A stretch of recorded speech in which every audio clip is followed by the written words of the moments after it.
Krishna Krishna Hare Hare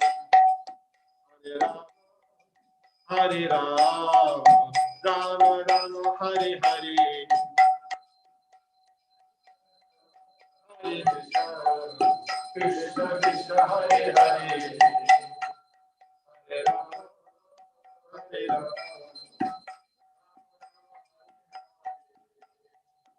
Hare Krishna, Hare Krishna, Krishna Krishna, Hare Hare, Rama, Hare Rama, Rama Rama, Hare Hare.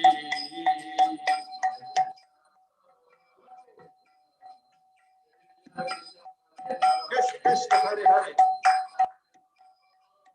Hare Rama, Hare Krishna, Hare Krishna, Krishna Krishna, Hare Hare, Hare Rama, Hare Rama, Rama Rama, Hare Hare.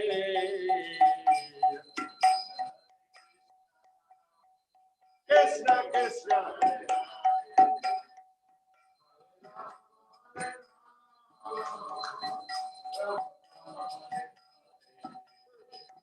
Hare Krishna, Hare Krishna, Krishna Krishna, Hare Hare, Hare Rama, Hare Rama, Rama Rama, Hare Hare.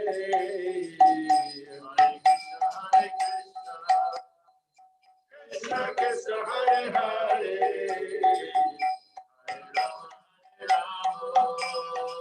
Rama Rama, Hare Hare, Krishna Krishna, Hare Hare, Hare Rama, Rama Rama, Hare Hare, Krishna Krishna, Hare Hare, Hare Krishna, Krishna Krishna, Hare Hare, Hare Rama, Rama Rama, Hare Hare.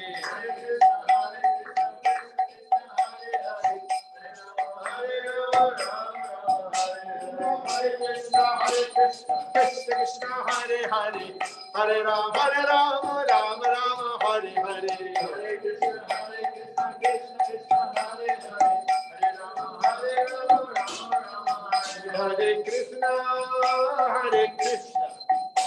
Krishna Krishna, Hare Hare, Hare Rama, Rama Rama, Hare Krishna, Krishna Krishna, Hare Hare, Hare Rama, Rama Rama, Hare Hare. Hare Krishna, Hare Hare, Hare Rama, Rama Rama,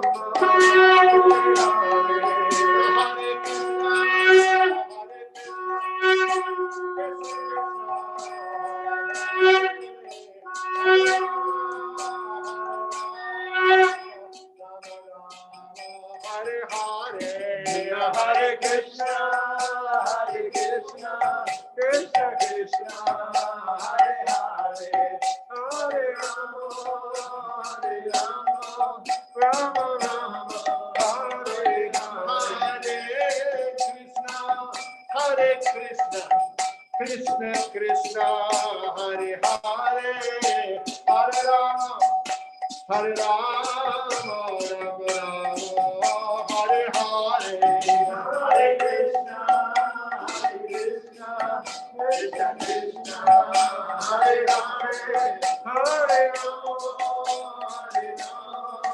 Rama Rama, Hare Hare. Hare Krishna, Krishna Krishna, Hare Hare, Hare Rama, Rama Rama, Hare Hare. Hare Krishna, Krishna Krishna, Hare Hare, Hare Rama, Rama Rama, Hare Hare. Jai Om Vishnupad Paramahamsa Parivrajak Acharya Ashtotara Shata Shishimon Divine Grace A.C. Bhaktivedanta Swami Maharaj Prabhupada Ki Jai. Aranta Koti Vaishnavrinda Ki Jai. ISKCON founder Acharya Srila Prabhupada ki jai. Now Acharya Srila Haridas Thakur ki jai. प्रेम से कहो श्री कृष्ण चैतन्य प्रभु नित्यानंद श्री अद्वैत गदाधर श्रीवासादि गौर भक्तवृंद की जय। श्री श्री राधा कृष्ण गोप गोपीनाथ श्याम कुंज राधा कुंज गिरि गोवर्धन की जय। वृंदावन धाम की जय। नवद्वीप मायापुर धाम की जय। गंगा माई की जय। जमुना माई की जय। तुलसी देवी की जय। भक्ति देवी की जय। Gaur Premanande. All glories to the assembled devotees. All glories to the assembled devotees. All glories to the assembled devotees. All glory to Shri Shri Guru and Shri Gauranga Hari Hari. Namo Om Vishnu Padaya Krishna Krishna Bhutare Shrimati Bhakti Vedanta Swami Namane Namaste Saraswate Deve Guru Vamidacharya Nirvishesha Nivari Paschatya Reshatari.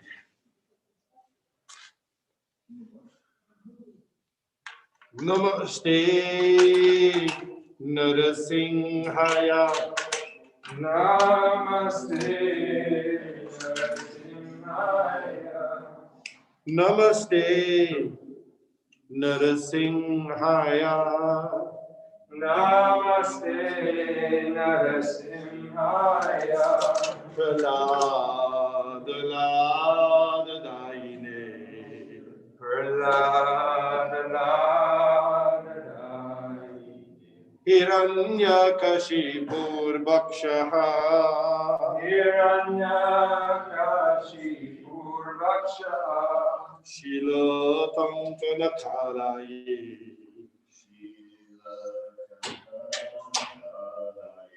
Ito Nrisingha Parato Nrisingho. Ito Nrisingha Parato Nrisingho. Jato Yato Dyamitato Nrisingha. Yato Yato Dyamitato Nrisingha. Bahi Nrisingho Hridaye Nrisingho. Nrisinghamading Sharanam Prapadye.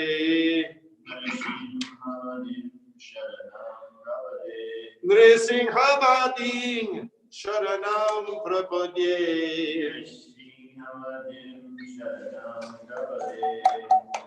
Tavakara Kamala Parinakam Adbhuta Sringam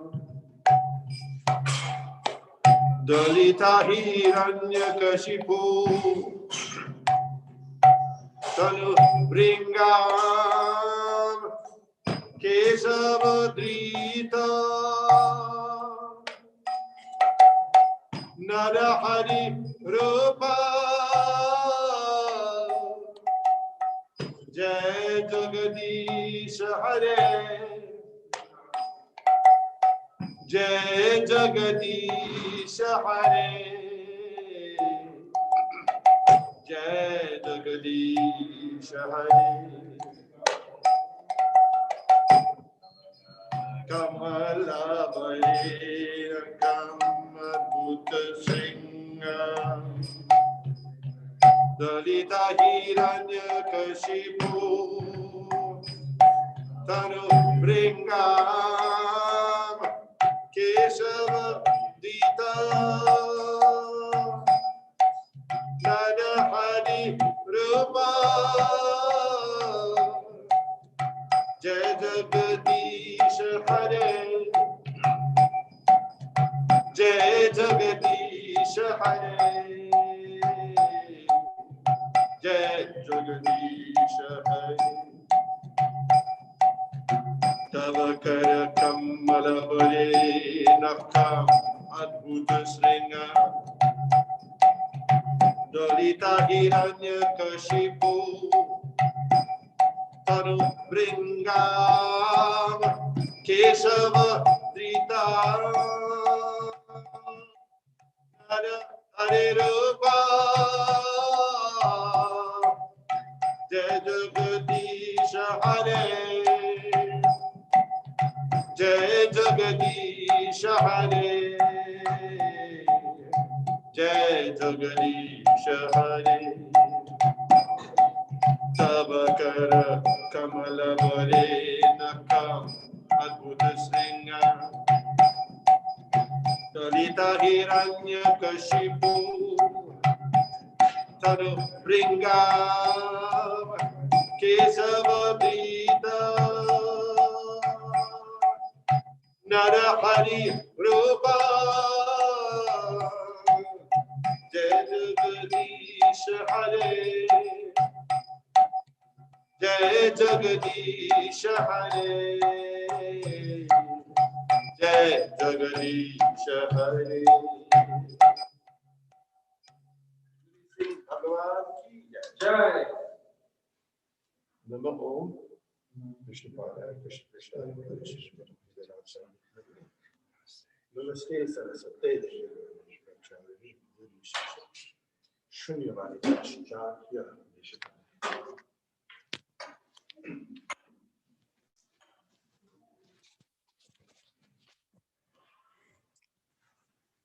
Hare Krishna devotees, welcome to our Sunday program here at ISKCON Philadelphia.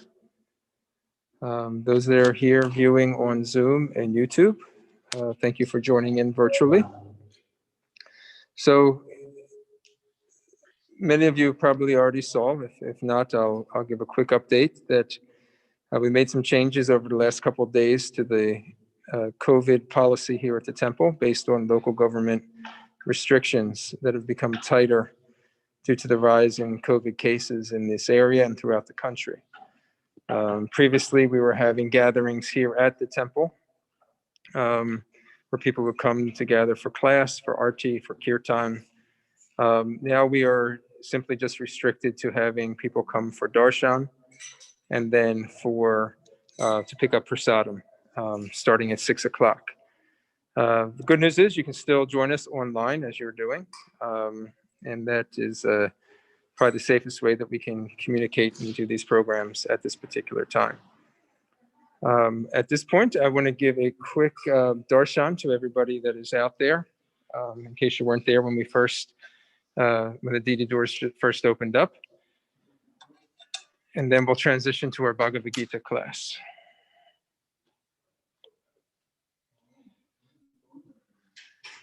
This is darshan of His Divine Grace, Srila A.C. Bhaktivedanta Swami Prabhupada Ki Jai.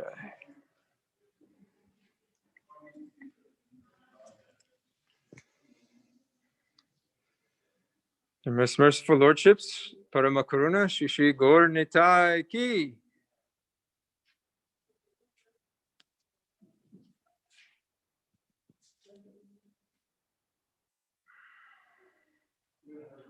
Shri Jagannath, Shri Baladev, Shrimati Subhadra Maharani Ki.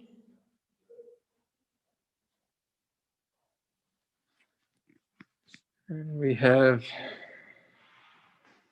the most beautiful lordships, Shri Shri Radha Sharad Bihari Ki Jai.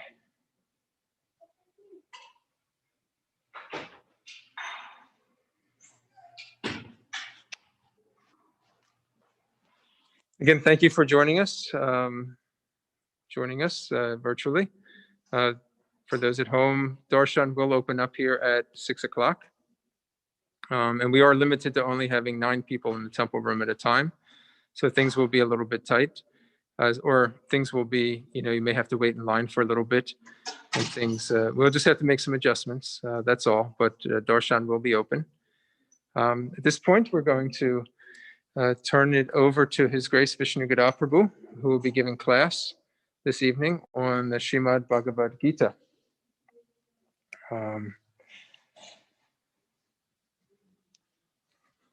One second.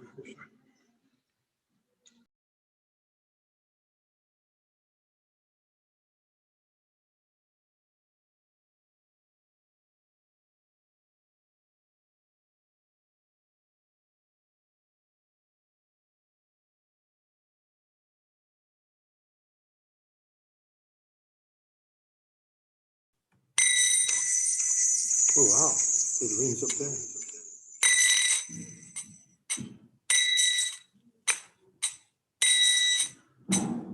Jai Radha Madhava Kunja Bihari. Jaya Radha Madhava Kunja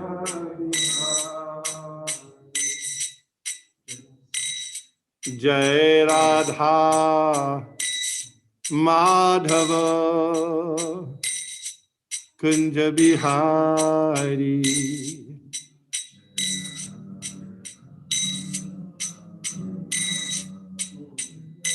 Kunja Bihari.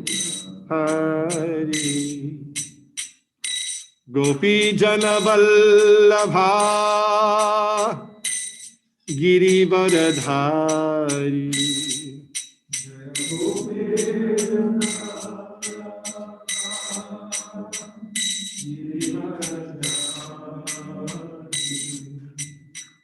Gopi Jana Vallabha Girivardhari.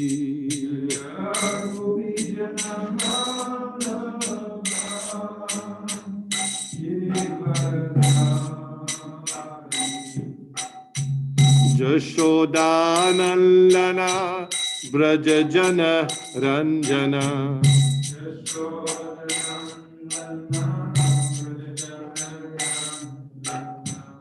Jashodanandana Braja Jana Ranjana.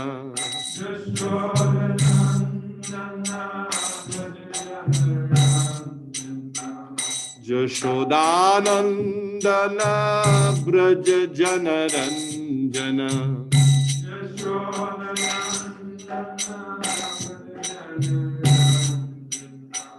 Jamuna Tira Banachari.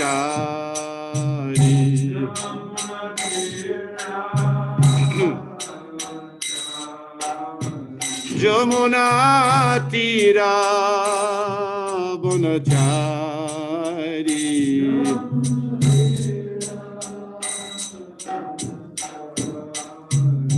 Jai Radha Madhava Kunja Bihari.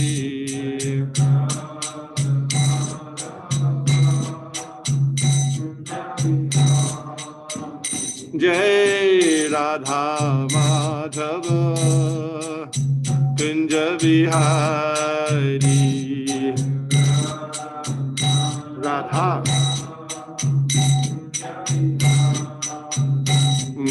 Gopi Jana Vallabha Girivardhari.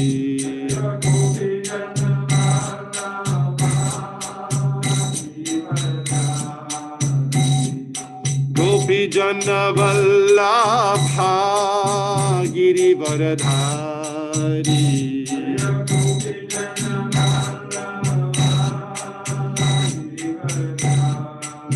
Jashodanandana Braja Jana Ranjana.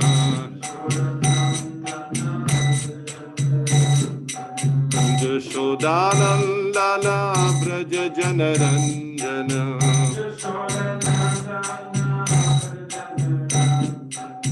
Jamuna Tira Banachari.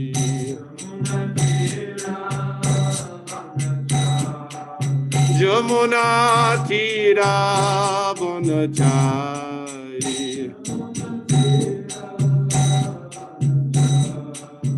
Jai Radha Madhava Kunja Bihari.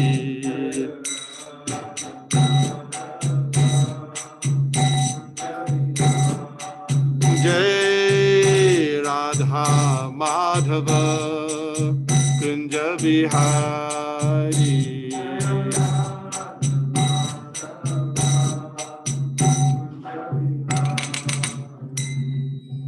Jai Om Vishnupad Paramahansa Parivrajak Acharya Ashtotara Shata Shishimad His Divine Grace A.C. Bhaktivedanta Swami Maharaj Prabhupada Ki Jai.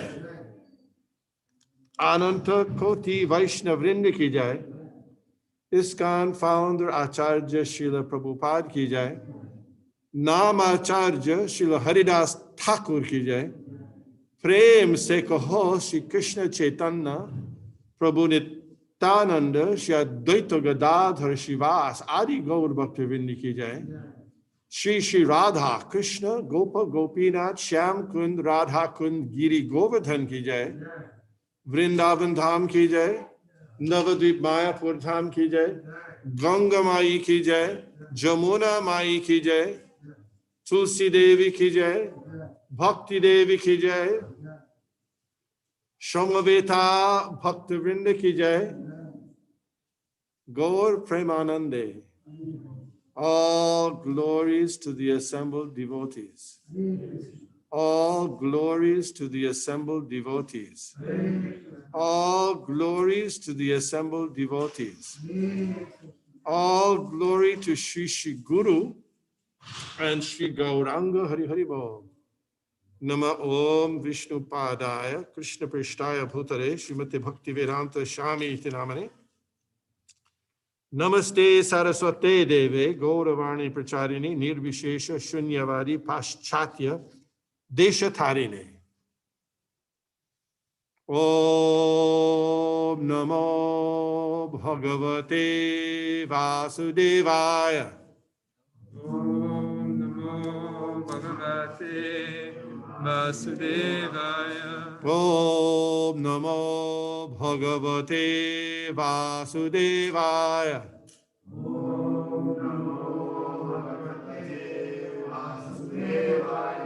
Om Namo Bhagavate Vasudevaya.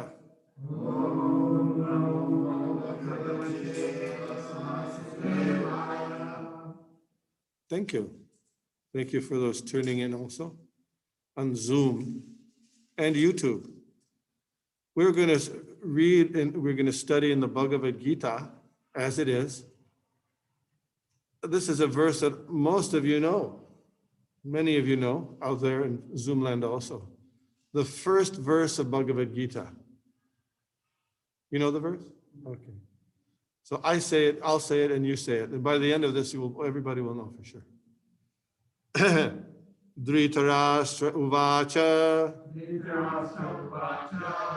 dharma kshetre kurukshetre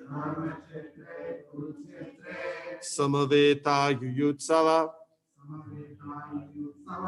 mamaka pandavaschaiva kim kurvata sanjaya.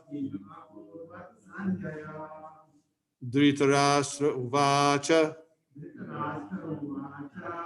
dharma kshetre kurukshetre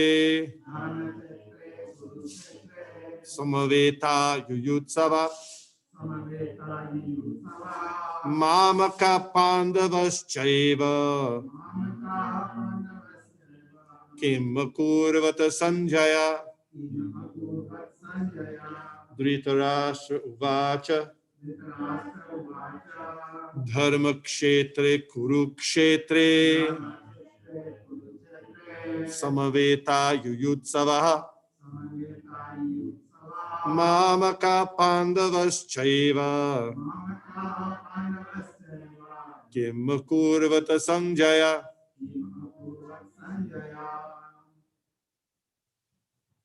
Please.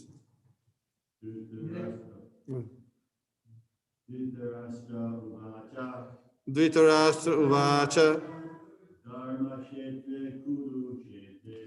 dharma kshetre kurukshetre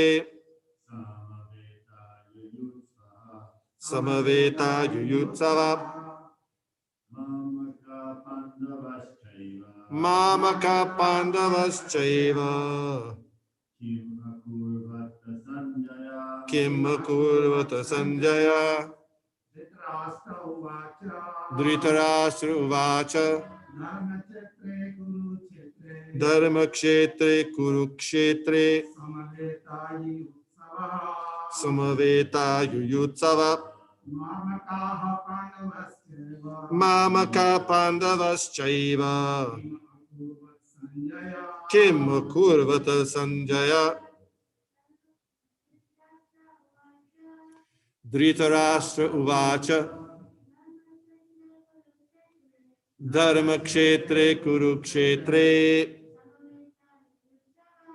Samaveta Yuyutsava.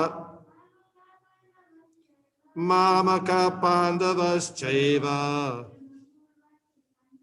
Kim Kurvata Sanjaya. Any of the Zoom members would like to chant this verse out loud? You'd have to, if you want to. You'd have to, yeah. Dharmakshetre Kurukshetre Kurukshetre Samavetayutsava Samaveta Yuyutsava. Mamaka Pandavashaiva Mamaka Pandavas Chaiva. Kimakurvuta Sanjaya. Kim Kurvata Sanjaya. Anybody else? No? Dhritarashtra Uvacha. King Dhritarashtra said, Dharma Kshetre, in the place of pilgrimage. Kurukshetre, in the place named Kurukshetra. Samaveta, assembled. Do you know any place else where the Samaveta word is used? Samaveta?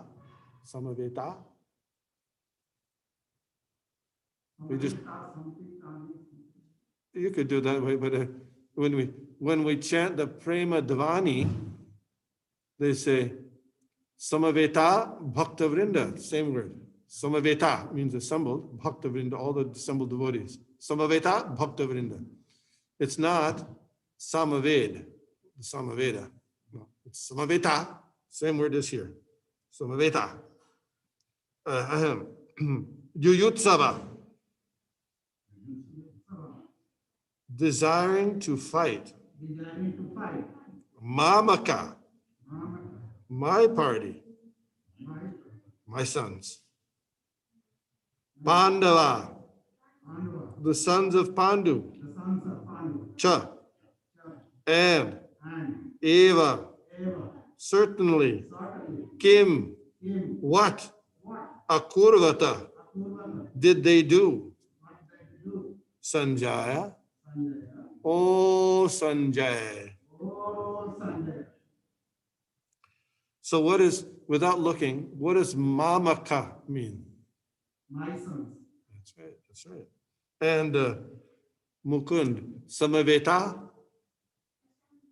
Very good. Yuyutsava. Very good. You're good. Okay. And how about Pandava? Yeah, the Pandavas, the Sandavas. Yeah, sure. Good. Translation. Dhritarashtra said, O Sanjay, after my sons and the sons of Pandu assembled in the place of pilgrimage at Kurukshetra, desiring to fight, what did they do? Kimakurvata. What did they do? Purport. Bhagavad Gita is the widely read theistic science. You know what theistic science means? Theistic science. What does that mean?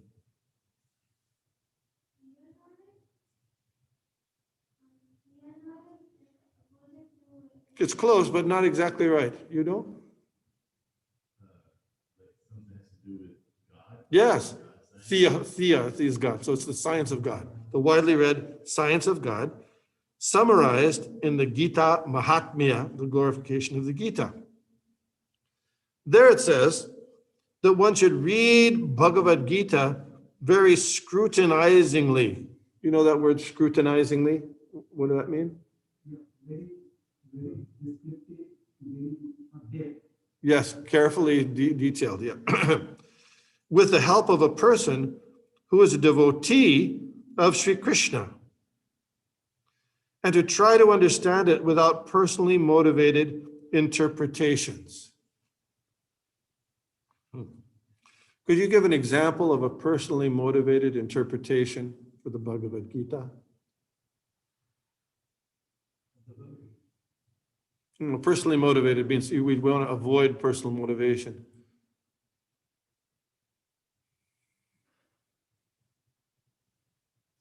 If you use the verses, some verses to describe some type of way to get personal gain or to... Yes, sure. Yeah, if you use the Bhagavad Gita for your own purposes instead of Krishna's purposes. Yeah.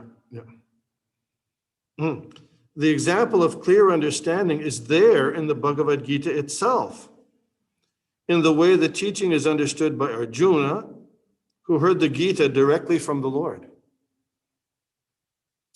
If someone is fortunate enough to understand the Bhagavad Gita in that line of disciplic succession, without motivated interpretation, then he surpasses all studies in Vedic wisdom and all scriptures of the world. There's lots of scriptures. But if you can just understand this one scripture, you got it all.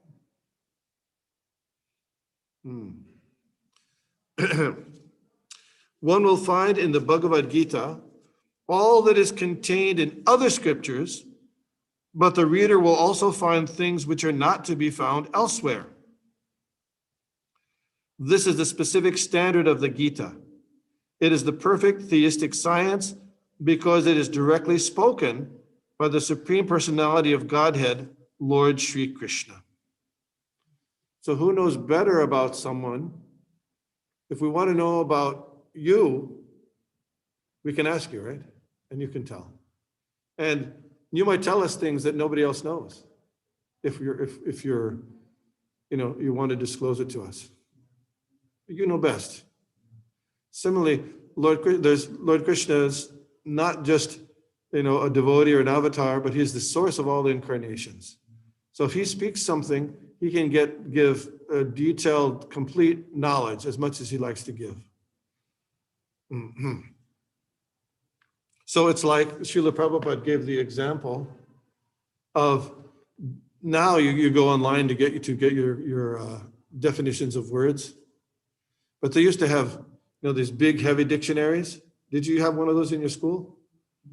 Big dictionary.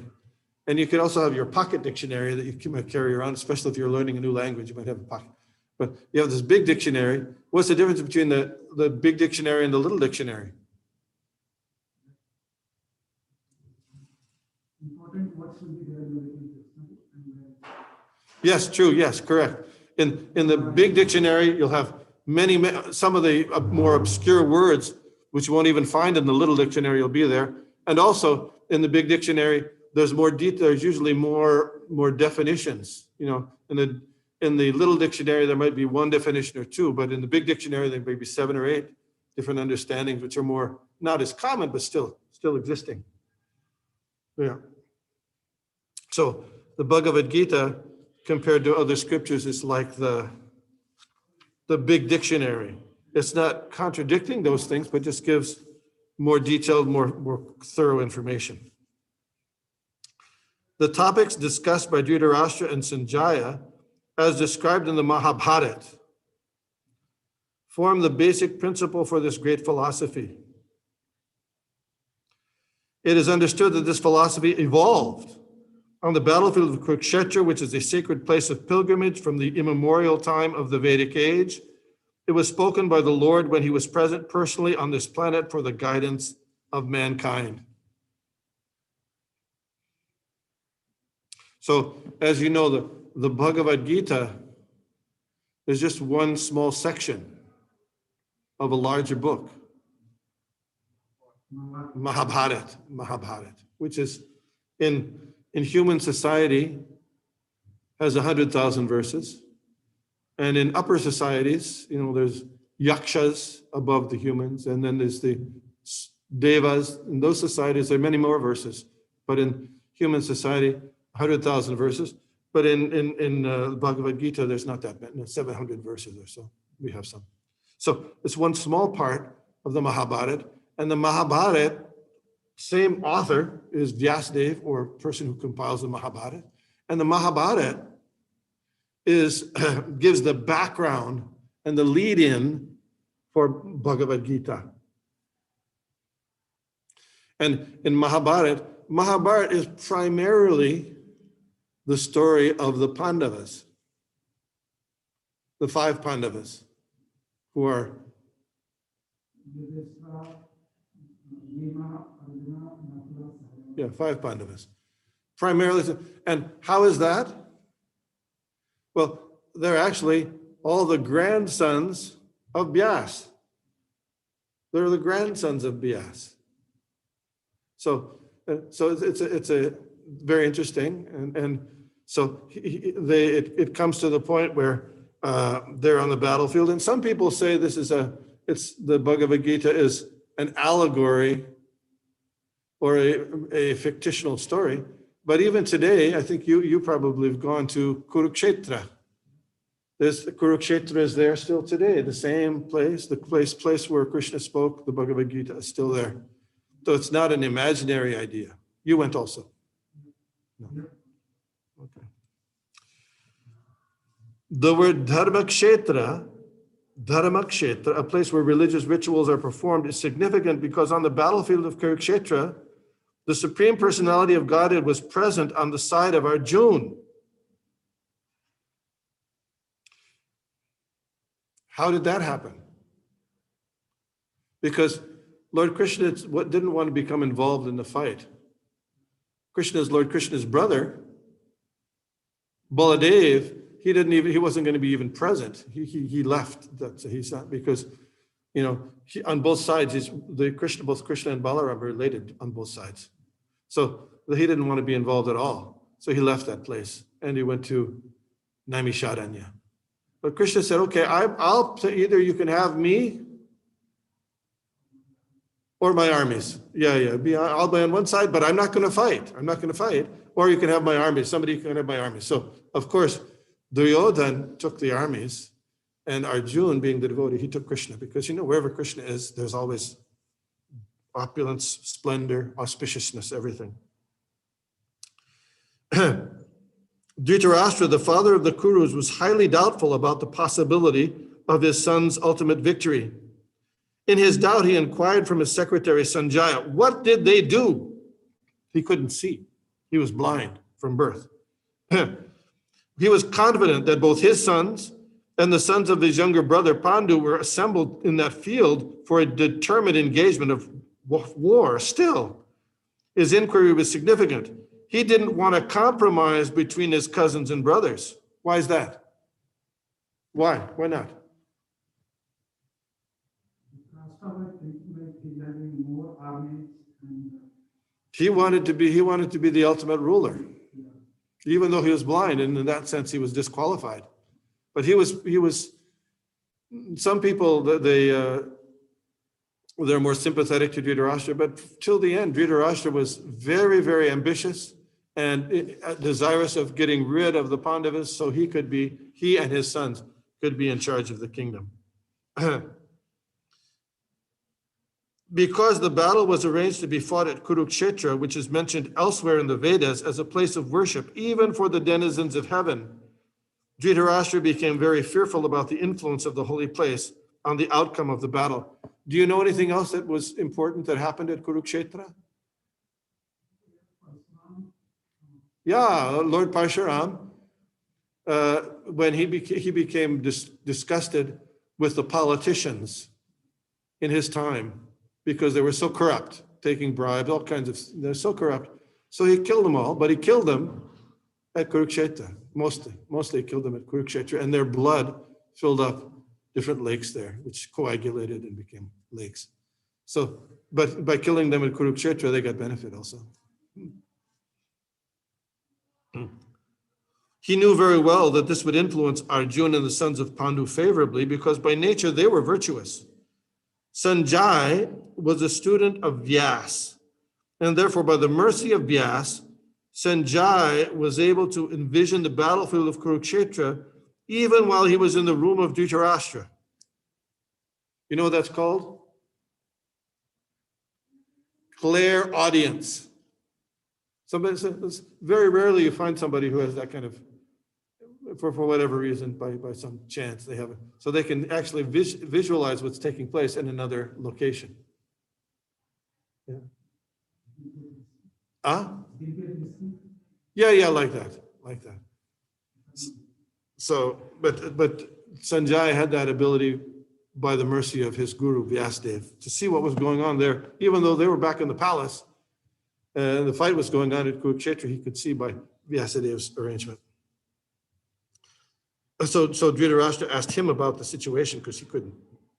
Both the Pandavas and sons of Dhritarashtra belong to the same family, but Dhritarashtra's mind is disclosed herein. He deliberately claimed only his sons as Kurus, and he separated the sons of Pandu from the family lineage. One can thus understand the position of Dhritarashtra in his relationship with his nephews. As in the paddy field, the unnecessary plants are taken out, so it is expected from the very beginning of these topics that in the religious field of Kurukshetra, where the father of religion, Sri Krishna, was present, the unwanted plants, what are unwanted plants called? Weeds, yeah, weeds. Like Dhritarashtra's son Duryodhana and others would be wiped out, and the thoroughly religious persons headed by King Yudhishthir would be established by the Lord. This is the significance of the word Dharmakshetra and Kurukshetra apart from their historical and Vedic importance. Oma Gyana Timirandasya Gyananjana Shalakaya Chakshurin Militam Jena Tasmai Shri Gurave Namaha. Jai Shri Krishna Chaitanya Prabhu Nityananda Shri Advaita Gadadhar Shivashadi Gaur Bhaktavinda. Hare Krishna, Krishna Krishna, Hare Hare, Hare Rama, Rama Rama, Hare Hare. So you know that in India, there's a belief that you shouldn't keep the book Mahabharata even in your house. Do you know this? Yes. And they'll have Srimad Bhagavat Katha, Ramayan Katha, etc. But very rarely they have the talk on Mahabharata. And why is that? Because the Mahabharata, in the crux of the climax of the story, is a battle between family members of the same family. So the superstition is that if you keep that or you talk about that battle of Kurukshetra or the Mahabharata and you keep it in your house, then they'll be fighting among family members. This is the superstition. And therefore, they don't keep it in their house, or they don't talk about it. You know what that's called? Maya, illusion. The real fact is that by understanding the Bhagavad Gita, there's even the second chapter of Bhagavad Gita, the process to get out of most material conflict is given. Because 99% of material conflict, fighting with people, is because one is both in the material bodily concept of life. So we have, Hare Krishna. You have Protestants and Catholics fighting, and Hindus and Muslims fighting, Russians and Americans and Chinese, and like that. Syrians, Iraqis and Americans, all because they think, I am this body, and therefore I have to defend this particular land and a particular situation, and this person is my enemy because they have a different kind of body.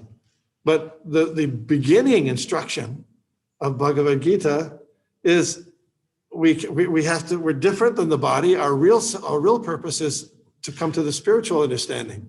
So if we come to that spiritual understanding, naturally conflict is going to go down. But so this people are misinformed about this. And Bhagavad Gita is such a book that the more you study it, each and every time you'll get a deeper, richer, more developed and more profound understanding of what's being described by Krishna. Ordinary books, if you really want to get it, you might read it once or twice, maybe 3 times even, if it's really, really good. And you can really get into the details. But Bhagavad Gita can be read 5, 10, 100 times, and each time you'll get additional light and information and realizations about that, because it's different than regular literature. It's spiritual literature, it's transcendental literature, and that transcendental literature has many, many different levels that we can appreciate by practice and by engaging in hearing and chanting and doing devotional service. Transcendental. So it has fathomless depth in its spiritual truths. So, this is, we picked the first verse today for the Bhagavad Gita because, and before we get into the Bhagavad Gita further and the ideas that are presented by Lord Krishna, it's sometimes helpful to understand the context and the background of the Bhagavad Gita. It's just like you have a particular, if you have a beautiful jewel, then you have it, if it's nicely set, then it's even more attractive. So similarly, to have a good knowledge of the context and the background of Bhagavad Gita is helpful for understanding the text as well. And so we might look today at just a few things, a few parts, background understandings of the Bhagavad Gita. So what is like the mainstream scholarly view of the Bhagavad Gita? What are the circumstances that led up to the speaking of Bhagavad Gita? And what makes the Bhagavad Gita particularly unique among the different scriptures of the world that makes it so important? So first, what were those 3 things? Academic view. The third one, yeah. And? Yeah, the other one was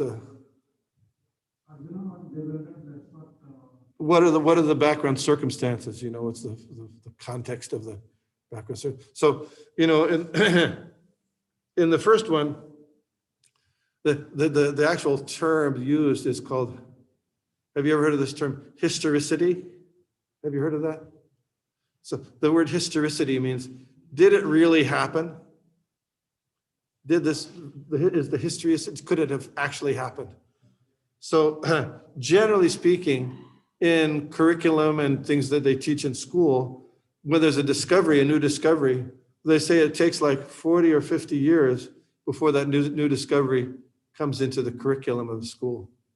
Do you know that? 40 years. So in that time, the information is debated or debunked or supported. And it's not unusual that when there's a new discovery, if it doesn't fit with the already accepted ideas that are being taught, it gets pushed to the side or rejected, even though it might be very valid. So the Bhagavad Gita is part of a culture and a civilization, very developed civilization that was taking place 5,000 years ago, according to the Mahabharata and Bhagavad Gita itself. But most mainstream modern scholars don't accept that part of the Bhagavad Gita, and they place the Bhagavad Gita as being written about. What did you learn in school? Not even, about 600 years ago. The Vedas, they said the Vedas were 1,500 years ago. And Mahabharata, they have the Vedic period, and then they have the epic period. Epic period being like the Mahabharata and stuff. So about 600 BC, sorry, 600 BC. Yeah. 600 BC, not long before the Alexander the Great's invasion into, Pakistan, Punjab. Mm-hmm. And they attribute the origin of the Bhagavad Gita and the Mahabharata to a nomadic warrior race. You know this? That invaded that part of the Indian subcontinent from Central Asia.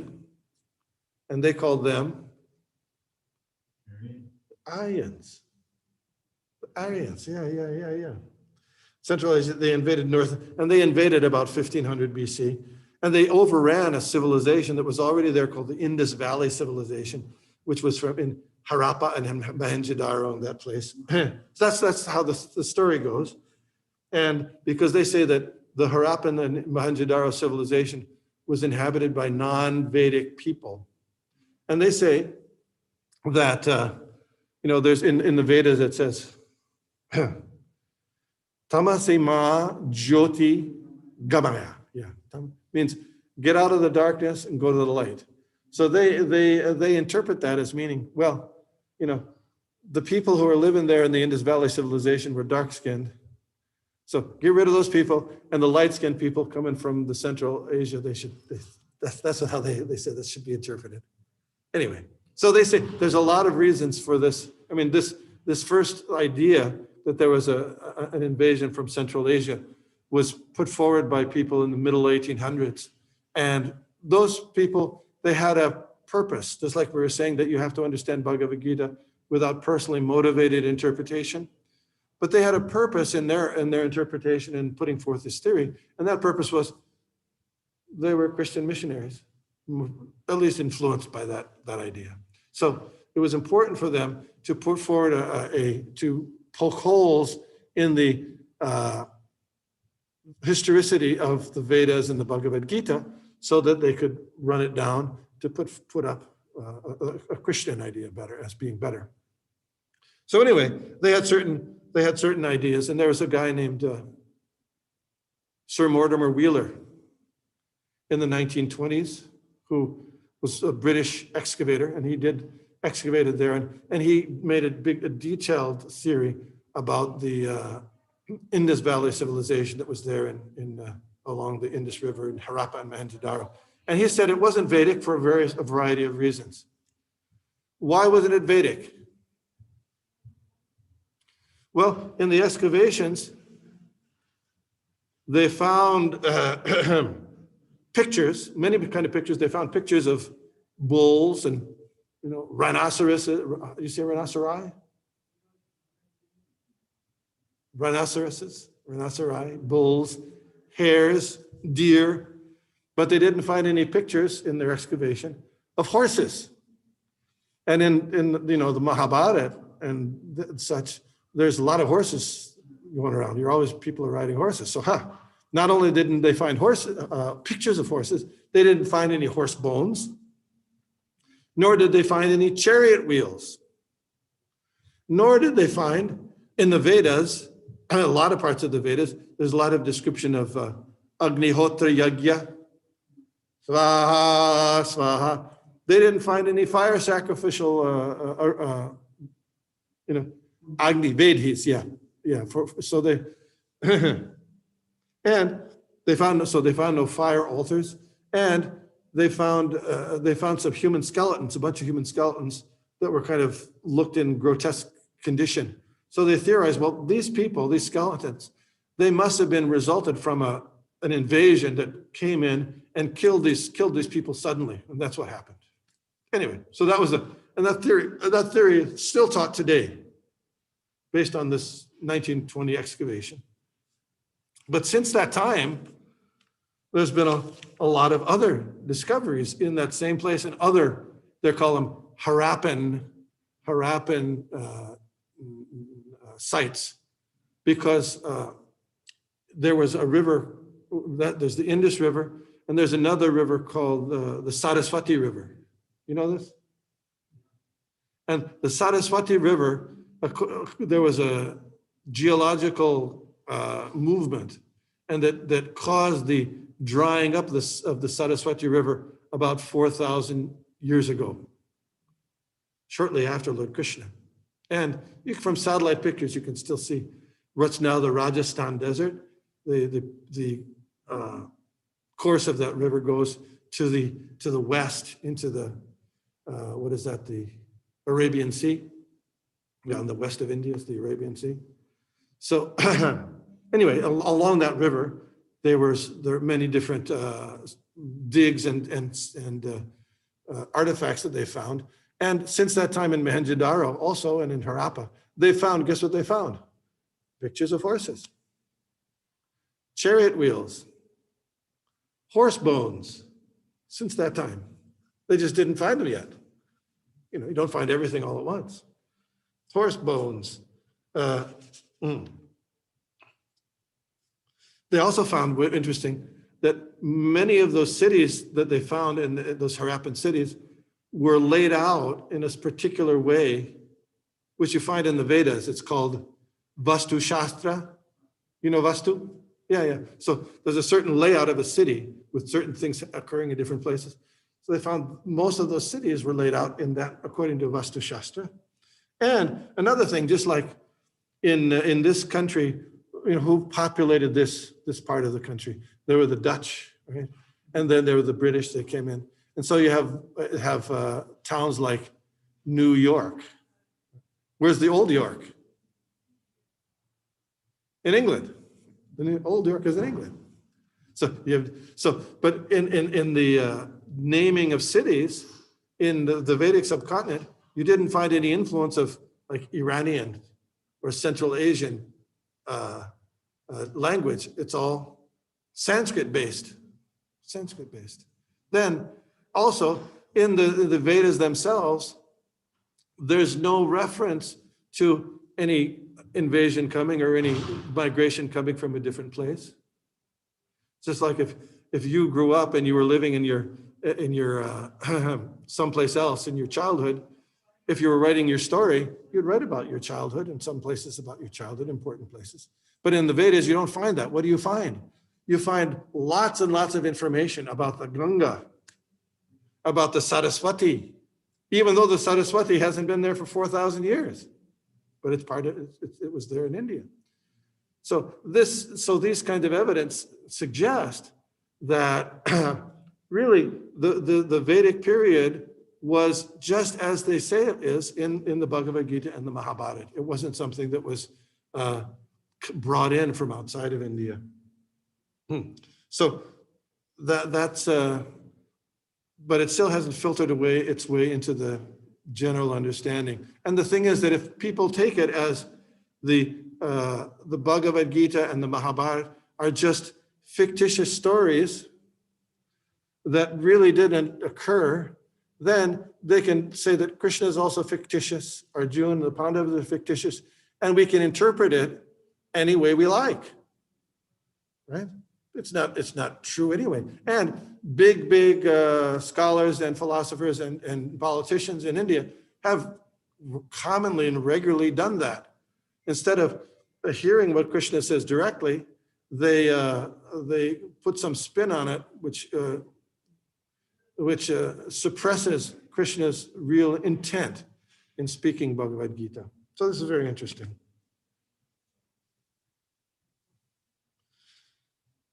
So how did the Bhagavad Gita come about?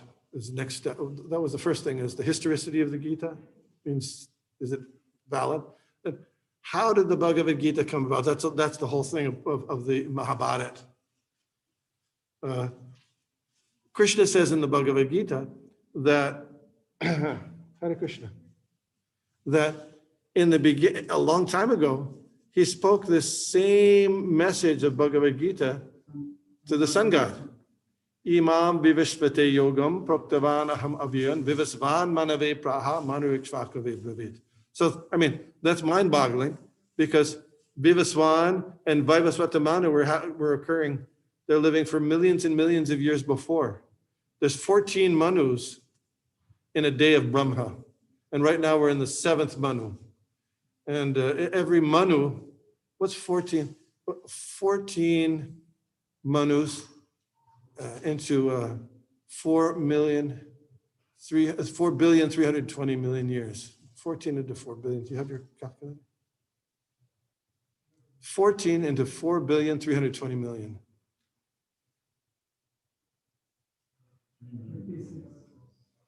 What's that? Is it? Are you good at math? 14 into 4,320 million.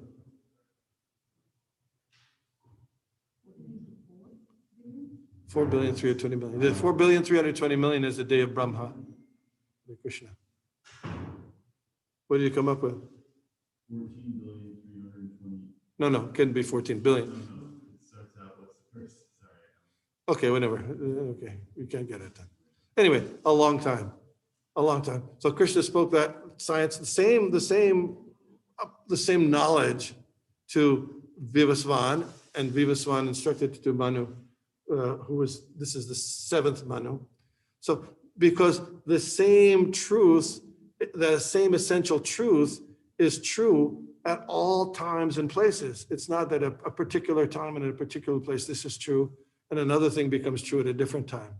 Because this is the essential truth to know in order to develop one's relationship with God. Whether you're a Hindu, a Christian, a Muslim, doesn't matter. Anybody, the same God is there, and the process of reviving and developing our relationship with God is given in Bhagavad Gita. And that is, Krishna says very clearly, Manmana bhava mad bhakto. Always think of me and become my devotee. Worship me, offer respects to me. This is the basic underlying principle of all religion, and it was taught back then and again to Arjuna. Why Arjuna?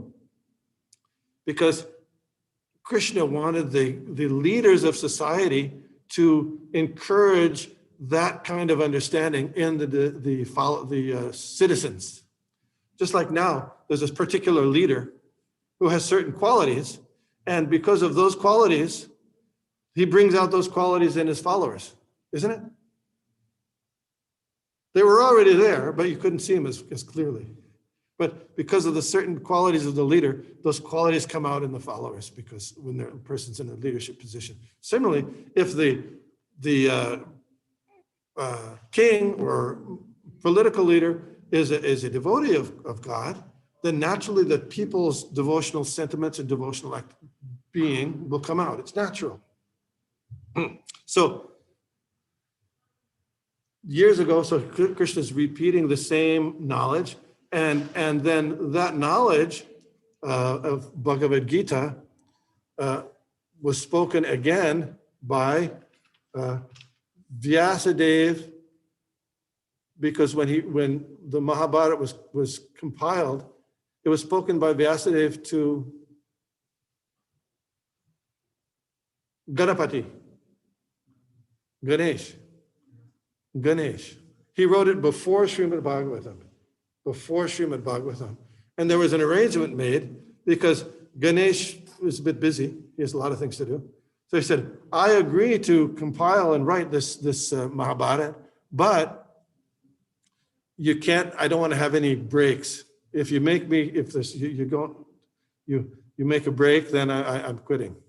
So Vyasadeva, he's fine, but but you can't write anything down unless you properly understand it all. So then Vyasadeva, in the course of his explaining the Mahabharata and speaking the Mahabharata, he put in certain parts that are a little difficult to understand, just to keep Ganesh occupied, and he could come up with the rest of it as he was going. So it's very interesting. Then it was spoken again by Sutta Goswami, then by Maharaj Janmejaya at a snake sacrifice afterwards, because Maharaj Janmejaya was the one of the sons of King Parikshit. So King Parikshit, or let's say Parikshit, King Parikshit died by a bite of a takshaka, which is a snake. So Maharaj Janmejaya, who was very dear to his father, was very dear to him. So he wanted to have a yajna that he would get rid of all snakes. Something like St. Patrick in Ireland. You know this? Yeah. He had Brahmins who were very powerful Brahmins, and they could chant mantras. And by the mantra, the snakes are being attracted to the fire and being burned. But he was stopped from doing that. But anyway, at that sacrifice, this Mahabharata was spoken again by Vaishampayana, who was a disciple of Vyasa, and that's the Mahabharata that we have. So, like I said, this was at the climax of Mahabharata, and the enmity between the Pandavas and the Kauravas had a little bit of background also. The Pandavas, you know where they were born? In the forest. Pandu was their father.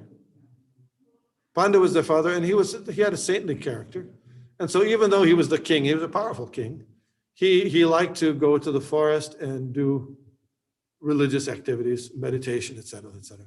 So he allowed Dhritarashtra to rule the kingdom under the consultation of Bhishma and others, to rule the kingdom while he was out there in the forest. And so he had 5 sons in the forest. And in the meantime, Dhritarashtra and Duryodhana, and under Bhishma's guidance, were ruling the kingdom.